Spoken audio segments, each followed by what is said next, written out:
Magnetic effect of current पर based एक question देखिए, जेईई मेन 2019 में पूछा गया है।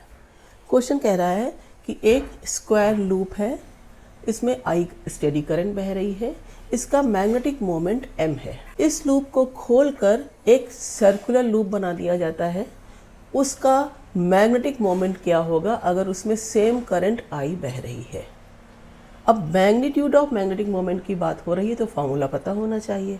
देखो, मैग्नेटिक डाइपोल मोमेंट होता है m equal to N I A, n number of turns, I current flowing through the loop, a area of the loop. Square loop के लिए m दिया है तो हम उसे लिख लेंगे ना। मान ले साइड ऑफ स्क्वायर जो है a, तो एरिया कितना हो जाएगा a स्क्वायर।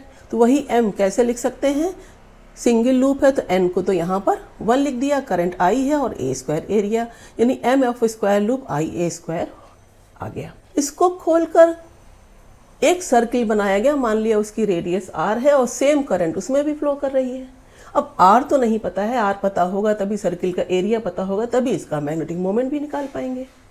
r कैसे पता लगाएंगे, जितनी लेंथ यहाँ पर है उसी लेंथ से ही तो सर्किल बना है, इसीलिए सर्कुलर लूप का जो भी सरकमफेरेंस है 2 पाई r, वो स्क्वायर लूप की चारों साइड्स के सम यानी 4a के बराबर होगा।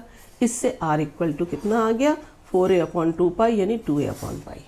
अब सर्कुलर लूप का एरिया क्या होता है, पाई r स्क्वायर। ये सब छोटे छोटे फॉर्मूले याद होने चाहिए।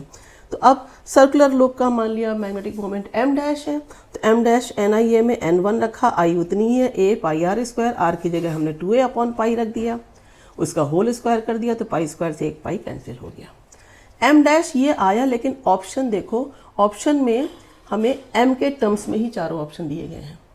क्या करो, इसे 4 अपॉन पाई अलग लिख लिया, रीअरेंज कर लिया, और ब्रैकेट में क्या लिख दिया, आई ए स्क्वायर। क्यों लिखा, क्योंकि आई ए स्क्वायर है magnetic moment of square loop. अब देखो m डैश कितना आ गया, 4m अपॉन पाई। ये सर्कुलर लूप का मैग्नेटिक मोमेंट का मैग्नीट्यूड है और स्क्वायर लूप के मैग्नेटिक मोमेंट के टर्म्स में भी है और ऑप्शन में भी है। कौन सा ऑप्शन है, ऑप्शन 1।